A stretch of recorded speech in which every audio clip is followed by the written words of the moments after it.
పోటీ చేస్తున్న పిఠాపురంలో జనసేన కార్యకర్తలకు సొంత పార్టీ నేతల చేతిలోనే తీవ్ర అవమానం జరిగింది. పిఠాపురం జనసేన ఇన్ఛార్జ్ తంగెళ్ల ఉదయ్ శ్రీనివాస్ తీరుపై కార్యకర్తలు ఫైర్ అవుతున్నారు. జనసేన వార్డు కమిటీ సభ్యులతో సమావేశం రద్దు చేసుకుని హైదరాబాద్కు పవన్ వెళ్లిపోవడం, పవన్ బస చేసిన హోటల్ వద్ద గేటు దగ్గర మండుటెండలో 2 గంటల పడిగాపులు కాయాల్సిన పరిస్థితి రావడంపై కాడర్ ఆగ్రహంగా ఉంది. హోటల్ లోపలికి రానివ్వకుండా పవన్ బౌన్సర్లు గేట్లు వేయడంపై కార్యకర్తలు ఆగ్రహం వ్యక్తం చేస్తున్నారు. టీడీపీ ఇన్ఛార్జ్ వర్మను కూడా అడ్డుకోవడంతో టీడీపీ నాయకులు గేట్లు గెంటుకుని లోపలికి వెళ్లారు. పార్టీ కోసం సేవ చేసిన తమను వెధవల్ని చేశారని తన ఆవేదనను వాట్సాప్ గ్రూపులో జనసేన కార్యకర్తలు షేర్ చేసుకుంటున్నారు. పిఠాపురంకు ఎవరెవరో వస్తుంటారు, వారిని భుజం మీద పెట్టుకుని మోయాల్సి వస్తుందని ఆవేదన చెందుతున్నారు.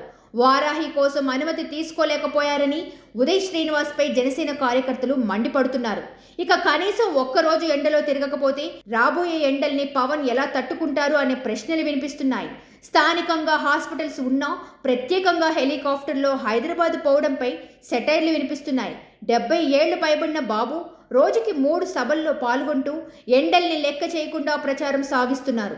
జగన్ సైతం బస్ యాత్ర ద్వారా ప్రజల్లో ఉంటున్నారు.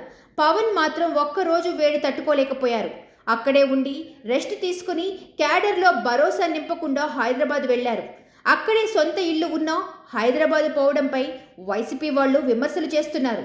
ఒక్కరోజు ప్రచారంతోనే నీరసపడితే రాబోయే రోజుల్లో ఎలా తట్టుకుంటారు, తన పార్టీకి చెందిన అభ్యర్థుల కోసం ఎలా ప్రచారం చేస్తారని ప్రత్యర్థులు సెటైర్లు వేసుకుంటున్నారు.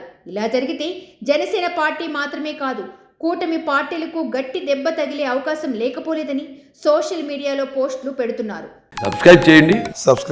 Please do subscribe to. Please like, share and subscribe to top Telugu TV. Top Telugu TV. Top Telugu TV.